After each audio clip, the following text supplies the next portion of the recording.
In fact, no, if you look at him, no, bakit yung outpouring of love kay PRRD all over the world is phenomenal. Why is that? PRRD, that's why he is so beloved by the world. He is so authentic. No, at saka hindi siya, I could go on and on. He is such a gift to humanity. Kayo po ay nanilbihan during Duterte administration. Paano po ba nagse-celebrate si former President Duterte sa kanyang kaarawan? Meron bang duran-duran? Hindi. Si President Duterte, napakasimple na tao. Unang-una sa lahat, no, pagdating sa pera ng taong bayan, dumating pa sa punto na napaka-OA sa tingin ko. Pero ngayon, I appreciate it so much. Mula sa pagkain namin hanggang sa ilaw, hanggang sa aircon sa Malacanang, napakapulido niya na hindi natin pera yan, pera ng taong bayan yan. No, hindi siya magnanakaw. Hindi siya papayag doon sa budget na napaka-skandaloso. Hindi mangyayari yon. At hindi nangyari yon kay President Duterte. How did he celebrate his birthdays? Sa bahay lang siya. Gusto lang niya matulog. Yun yung pinaka-luxury niya sa buhay. At hindi siya, ayaw niya ng regalo, ayaw niya yung party-party, ayaw niya yon. Lalo't lalo yung marangya, ayaw niya yon. Gusto lang niya sa bahay lang siya, kasama ng pamilya niya. Wala nga bisita eh. Ayaw niya ng bisita-bisita. Parang nagbe-beg off talaga siya. So, such a great example of what a leader ought to be. Kasi nagkalimutan na eh. No? So for me, si PRRD, gusto ko na nasa world stage siya ngayon. Kailangan ipakita natin sa mundo kung sino siya, no? Kasi mga leaders ngayon wala nang North Star, wala nang guide. Ang lalakas, ang kakapal pa ng mga mukha magbalandra ng mga sasakyan nila, mga bag nila, no, na milyon-milyon, walang kahihiyan. And it's not just in the Philippines but all over the world. But I would venture to say, ang Pilipinas gifted talaga sa pagkamagnanakaw, ang mga nasa gobyerno, ang kakapal ng mga mukha talaga, at saka talagang walang kahihiyan. And this is what PRRD shows us. Paano mahiya sa Pilipino, no? Paano mahiya dapat ang mga opisyal sa gobyerno na hindi ninyo nanakawan ang Pilipino at magsisilbi kayo. At sinabi pa niya, hindi kayo special. Mga trabahante lang tayo sa gobyerno. Dapat bumalik tayo doon. Ang Pilipinas at ang buong mundo. The whole world should follow the example of President Duterte and ask of your leaders to be what he was to us. He was very humble, very simple.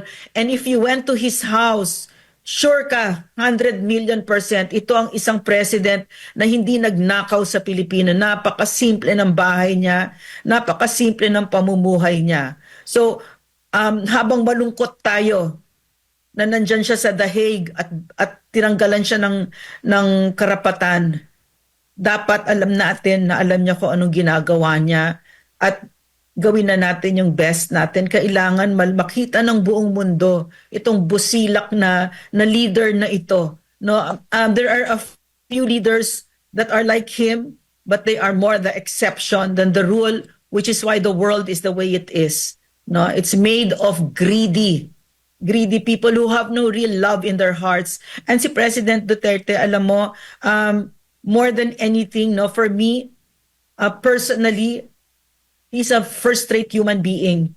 Wala siyang panggap-panggap. He's the kind of person that has healed himself so that he no longer wounds other people and he no longer wounds the world. He's a very healing presence. So if in his presence, in fact, no, if you look at him, no, bakit yung outpouring of love kay PRRD all over the world is phenomenal. Why is that?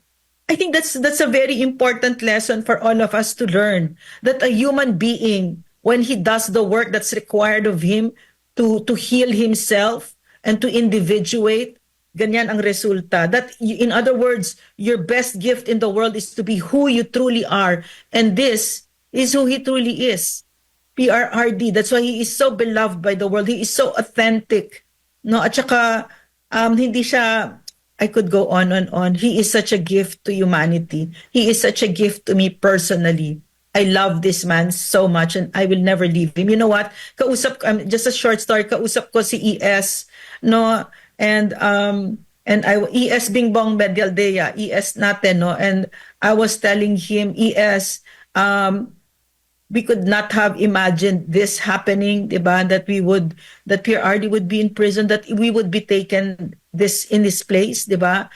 Itong ganito, I could never have imagined it. And yet I have to tell you the truth. I feel so honored to be by your side until the end. Even with PRRD, I am so honored to be here with you. So that's how I feel. Happy birthday, President Rodrigo Roa Duterte. You are so beloved by me and by the Filipino people and soon by the whole world. Mhm. And isa rin sa dapat na malaman ng ating mga kababayan, kahit noon pa nung mayor siya, hanggang sa naging presidente siya, every panahon ng kanyang kaarawan, sabi mo nga, hindi siya nagse-celebrate ng bongga, walang mga kung ano-anong mga handaan. Mas pinipili pa niya na bumisita doon sa mga kabataan, mga cancer patients, no? Malimit talaga yan, always talaga yan. Lagi siyang present every now and then, nung mayor pa siya, nung local official pa siya, hanggang sa kasalukuyan. At makikita na nga lang natin siya, di ba? Napapaluha every time na makakasama niya itong mga cancer patients na ito, ng mga kabataan na tuloy-tuloy yung pagtulong sa kanya, Doc. Maliban dito, Doc, yung kaibigan natin, si King Rodriguez, photographer, photojournalist, at nagtrabaho din dyan sa Malacanang, meron siyang kinompile, meron siyang pinost dito sa kanyang social media accounts, yung pagbow ni former President Rodrigo Duterte kahit saan, basta meron siyang makakaharap ng mga Pilipino. At sabi nga niya dito sa kanyang social media post ni King Rodriguez, the thing that most impressed and caught my attention about former President Rodrigo Duterte is not just his fist gesture, which resembles his leadership, but his gesture of bending down to every Filipino. No matter who you are or your position, he will bow down to you not just to express his thanks, but to humble himself and show his immense respect and love. Komento mo ukol dito, Doc. Oh, kuhang-kuha ni King. Kuhang-kuha ni King yung sinabi niya. Yung pagbow ni PRRD, no, is a gesture that's symbolic of all that he truly is. And I've had the great privilege of seeing him, no, even behind cameras, serve the Filipino people every moment of his waking hours when he was president, even as a public servant. Pero yung naabutan ko kasi yung president siya, di ba? Yung pagbow niya na yan, ang ibig sabihin niya, kayo yung boss. Kaya ako nandito kasi pinagkatiwalaan ninyo ako. Salamat sa tiwala ninyo. Hindi kayo nagkamali sa tiwala ninyo. And yung remember when he stepped out of office na, tapos we wanted to give him a send off, 'di ba? And ang title, Salamat PRRD. You had it edited. He said, Salamat, PRRD. Ibig sabihin siya yung nagpapasalamat sa atin. No, so at ayaw niya talaga yung mga bongga-bongga. But that time, pumayag na siya kasi basta ganun yung thrust. In other words, thank you. You gave me the privilege to serve you. You gave me the trust to serve you. And that's how it ought to be. No, hindi ka bumili ng boto.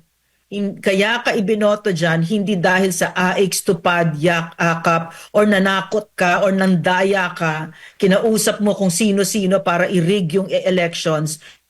Nandyan ka kasi may tiwala ang Pilipino sa'yo. Therefore, yung tiwala na yan, pagkakaingat-ingatan mo yan by serving the Filipino people. Alam mo, behind his back, we called him the biggest president. Kasi sasabihin niya talaga yung bigas. Huwag niyong kakalimutan yung bigas. Kapag kunyari may mga disasters, may anything, no? Lalo na yung disasters. Yan ang inuulit-ulit niya talaga. Lorraine, yung bigas. Na parang tatay talaga siya. And hindi naman siguro tayo stupid, no? Why did I give my life to this man? Because all of my adult life, I've worked for the poor and with the poor. And I really wanted to take people out of poverty. And I saw in this man the heart of a true leader, someone who truly loved and really was yung kanyang yung kanyang it was a privilege for him to really serve the poor and to defend the defenseless. Ayaw na ayaw niya yung abusado. Ayaw na ayaw niya yung mga pinakaayaw niya yung mga nare-rape. Ayaw niya yung ganon. Pinakaayaw niya yung government official na ginagamit yung kanyang poder para saktan ang Pilipino at para magmayabang at para abusuhin yung kanyang kapangyarihan. Yan ang pinakaayaw niya. No? So, regalo talaga sa atin si PRRD. Doc, daghang salamat. Maraming salamat po sa inyo pong oras at sa pagbibigay po ninyo ng impormasyon na ngayong umaga. Mabuhay po kayo at dyan sa mga kababayan natin at abangan natin yung mga pagtitipon po ninyong gagawin maya-maya dahil nakatutok po tayo sa kaarawan ng dating Pangulong Rodrigo Roa Duterte. Maraming salamat, Jade. Maraming salamat, Admar. Happy birthday, Mr. President.